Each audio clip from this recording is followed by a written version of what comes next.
नमस्कार दोस्तों, स्वागत है आपको आज के 10 बड़ी और ताज़ा खबरों में। चलिए शुरू करते हैं पहली बड़ी खबर से। उससे पहले आपसे छोटी सी रिक्वेस्ट है, चैनल को सब्सक्राइब कर लें। सुप्रीम कोर्ट के पूर्व जज मार्कंडेय कौरजोह ने भारत के मुख्य न्यायाधीश बी.आर. गवाई को जूते फेंके जाने वाली घटना को जिम्मेदार बताया। उन्होंने कहा है कि न्यायाधीशों को अदालत में कम बात करनी चाहिए, पर वाचा नहीं देना चाहिए। 72 साल के वकील राकेश किशोर ने अदालत में ही सीजीआई गवाई पर जूते फेंकने की कोशिश किए थे। किशोर का दावा है कि वह सीजीआई की तरफ से की गई टिप्पणी से बहुत आहत हैं।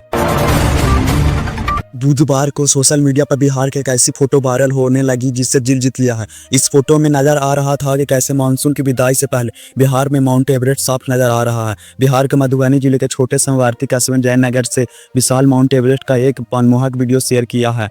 हाल ही में हुई बारिश के बाद असामान्य तौर पर साफ आसमान और स्वच्छ हवा के कारण उत्तरी राज्य से बर्फ से ढकी खूबसूरत पहाड़वत की पहाड़ियां दिख रही हैं। बिहार विधानसभा चुनाव के लिए प्रशांत किशोर ने जन स्वराज पार्टी के ने अपने कॉमन उम्मीदवार की पहली सूची जारी कर दिया। पार्टी ने नेता प्रशांत किशोर का नाम लिस्ट में नहीं है और सूत्रों का कहना है कि पार्टी के 243 सीटों पर ठीक से लड़ने के लिए वे खुद चुनाव नहीं लड़ेंगे। पहले उनके राघोपुर करगरा से लड़ने की चर्चा चल रही थी। जन स्वराज पार्टी के उम्मीदवार का नाम घोषणा में प्रशांत किशोर नहीं बैठे हैं। पार्टी के राष्ट्रीय अध्यक्ष उदय सिंह मौजूद से प्रदेश के अध्यक्ष मनोज भारती, पार्टी के नेता आरपी सिंह, यदुवंशी गिरी कैंडिडेट घोषणा पत्र मौजूद थे। बिहार विधानसभा चुनाव 2025 के लिए प्रशांत किशोर की पार्टी जन स्वराज ने अपने उम्मीदवार की पहली सूची जारी कर दी है, जिनमें कई चर्चित चेहरे शामिल हैं। पहली लिस्ट में कॉमन नाम है। इस सबसे अधिक चर्चा में रहने वाले रोहतास जिले के करगरा विधानसभा सीट के भोजपुरी गायक और अभिनेता रितेश पांडे को टिकट मिला है। वह वही सीट है जहां से खुद प्रशांत किशोर चुनाव लड़ने का अटकलें लगाई जा रही थी। बिहार विधानसभा चुनाव के लिए प्रशांत किशोर के जन स्वराज ने गुरुवार को अपने प्रत्याशी की पहली लिस्ट जारी कर दी। जन स्वराज की तरफ से जारी पहली लिस्ट में कॉमन उम्मीदवार के नाम का ऐलान किया गया है। इनमें से सभी दो नाम बहुत चर्चे में हैं। पहला नाम बिहार के पूर्व मुख्यमंत्री कर्पूरी ठाकुर की पोती जगदीश ठाकुर है और दूसरा नाम पूर्व केंद्रीय मंत्री आरपी सिंह की बेटी लता सिंह का है। केंद्रीय मंत्री और लोक जनशक्ति पार्टी के एलजेपी के अध्यक्ष चिराग पासवान ने आगामी बिहार विधानसभा चुनाव के लिए सीटें बंटवारे की व्यवस्था पर चर्चा करने के लिए गुरुवार को दिल्ली के गृह मंत्री और भाजपा नेता नित्यानंद राय से मुलाकात की थी। बैठक के बाद पत्रकारों से बात करते हुए राय ने आशावादी रुख अपनाते हुए कहा कि सब कुछ सकारात्मक है। लोक जनशक्ति पार्टी के बिहार प्रमुख राजू तिवारी ने गुरुवार को कहा कि पार्टी के इस मामले में अंतिम फैसला लेने के लिए अधिकार अपने राष्ट्रीय अध्यक्ष चिराग पासवान को सौंप दिया है।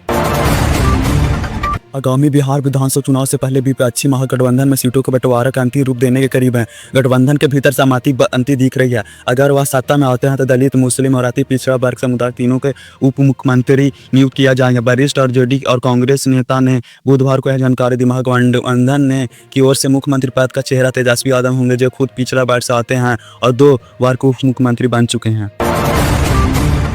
बिहार चुनाव के मद्देनजर महागठबंधन में सीटों बंटवारा की रस्सीकसी जारी है। इस बीच इंडिया अलायंस के सहयोगी और विकासशील इंसान पार्टी के अध्यक्ष मुकेश सहनी का वोल्टेज महागठबंधन में थोड़ा डाउन होता दिख रहा है। जो सहनी पहले 60 सीट पर चुनाव लड़ना चाहते थे, वह 34-44 सीट की बात कर रहे हैं, लेकिन डिप्टी सीएम के पद पर अड़े हुए हैं। मुकेश सहनी का कहना है कि महागठबंधन में सीटों के बंटवारों के लेकर 90% चीजें फाइनल हो गई और सिर्फ 10% पर काम बाकी है।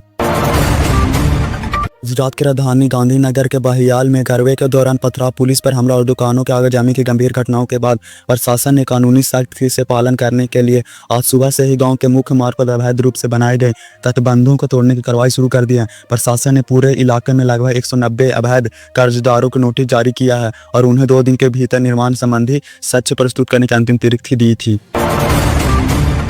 बीएसपी सुप्रीमो मायावती ने लखनऊ की रैली में सीएम योगी और बीजेपी की तारीफ की। इसके साथ ही सपा पर काशीराम स्मारकों का नाम बदलने और दलित वोट बैंक बांटने का आरोप लगाया। मायावती ने काशीराम को श्रद्धांजलि दी और जनता से संविधान पालन करने की अपील की। मायावती ने रैली में बीजेपी की तारीफ करते हुए कहा कि उन्होंने रैली ग्राउंड पर पैसा लगाया है। सपा के लिए कहा कि बीजेपी ने सपा सरकार की तरह टिकट का पैसा दबाकर नहीं रखा है। तो दोस्तों, ये थी आज की बड़ी और ताज़ा खबरें। आपको कौन सी खबर सबसे ज़्यादा चौंकाने वाली लगी, कमेंट करके बताइए। और अगर वीडियो अच्छा लगा तो लाइक और सब्सक्राइब करना ना भूलें।